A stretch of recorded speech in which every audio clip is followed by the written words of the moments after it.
Participation is something that is very close to, it's not a novel concept to me, it is something that is ingrained in the notion and practice of consultative democracy to me.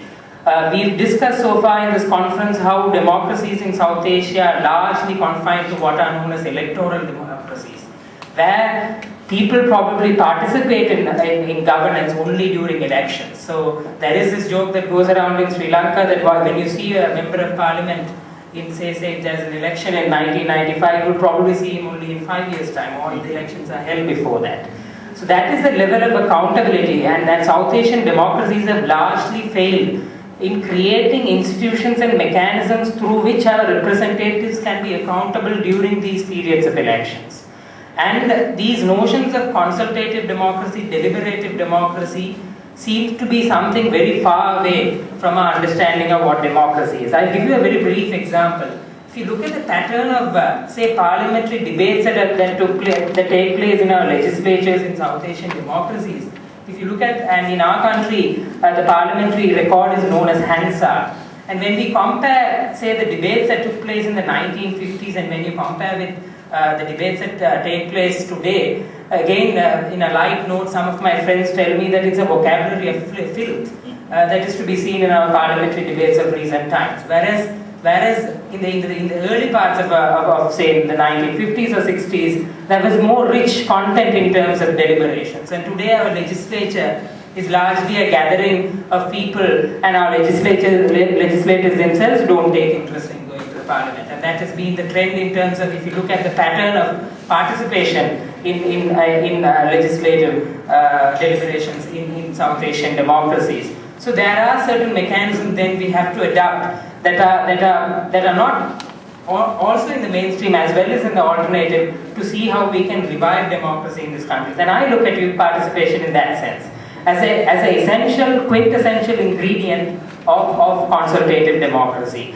And youth participation to me is not novel, because democracies are about involving people where they are affected by an issue, and that is the notion of stakeholdership, where if you are affected by an issue, you should be a partner in the progress towards which the resolutions or the process of resolving those issues are come up with. And youth participation is important. We've looked at how demographic patterns in South Asia are changing towards larger youth constituencies in our countries. So youth participation becomes a more relevant topic in our times. Now, as I said, I'm going to look at decision-making process in a very limited sense, looking at political activism. Now, there's been, I'm going to critique quite closely the World Development Report that you might have heard of for the year 2007, which looks at development and the next generation. And Chapter 7 of the World Development Report looks at citizenship rights of young people and young people's involvement in political activism and civic life. Now, I must say that the World Development Report does give us some indication, because there's very little research on this topic as to how much of political activism from young people is there in mainstream politics, and the World Development Report does help in terms of understanding a larger picture as with regards to this topic. So as with regard to developed democracies or democracies in developed countries, the development report quite rightly, I believe, observes that there is a lower level of interest and participation in politics, especially in high and middle income countries. Now, for example, to give you examples, in Belgium, youth section of political parties have lost more than 60% of their membership in the past 30 years. In Sweden, within a span of 20 years, membership in youth organizations have fallen by 3/4. In Canada, the lower voter turnout being experienced in recent times is almost exclusively linked to the lower rate of voting among young people. And the WDR, the World Development Report, further cites a 3-generation longitudinal analysis that separates life cycle and generational effects, which concludes that there is a sharp decline in social trust among Americans. Now, what are the reasons for, say, this decline in interest in participating in politics? Now, in developed democracies, because of the advent of liberalization coupled with both political and economical, the role of the state has become less and less important. So the young people are looking at non-state spaces or non-state activist spaces through which they can be more active in terms of civic life. So you find that, in the USA, when it comes to the Iraq war, you see a lot of young people participating in protests and demonstration on the sea. There's a lot of environmental activism, probably with Al Gore to stop influencing young people a lot and claiming himself to be young as well, influencing, and there's a lot of environmental activism that is taking place amongst young people there. But in terms of political participation, as some of the references that I have made in Belgium, Sweden, Canada and America show, there's very little sort of participation, or there's a decline in the rate of participation in mainstream politics in developed countries. Now, what is the picture in developing countries? The World Development Report cites what is called a World Values Survey and says that in low-income countries there is a resurgence in interest among young people in politics. Now, I find it very difficult to understand this conclusion.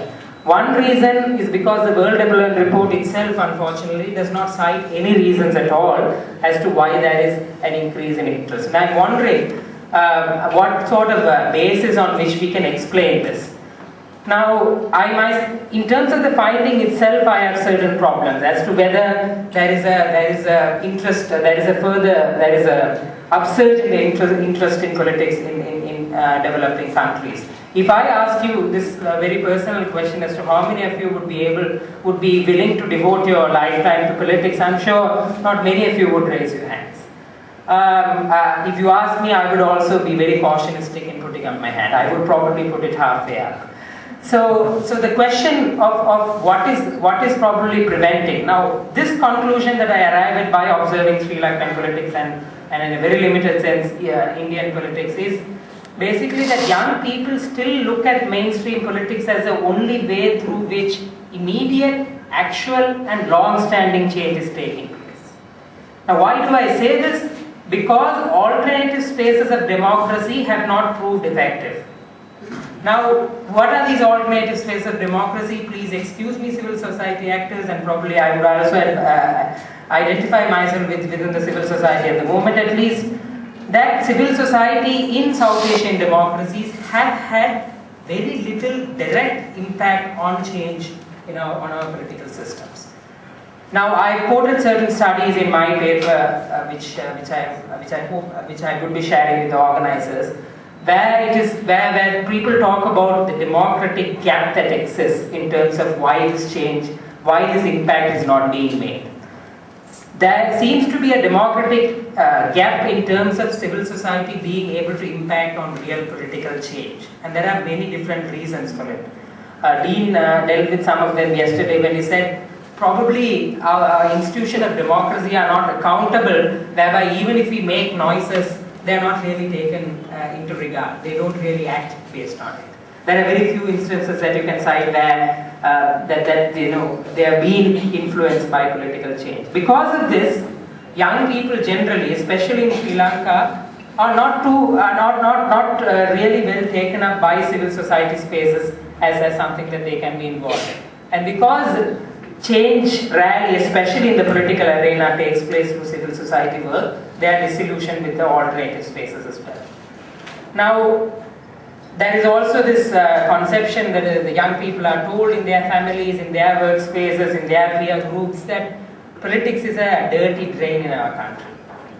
To get into it, to clean it up would not be a possibility because you would become part of that drain and will contribute to its filthiness further, because that is how the system is.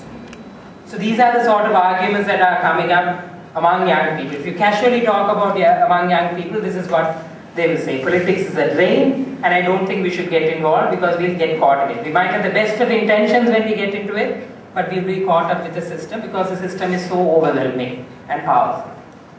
The other argument that you see among young people, especially among whom I call liberal educated youth, is that, you see, democracy is not working and we'll have to look at other systems of how we can work. And there's this wonderful idea of a benevolent dictatorship which they think is workable.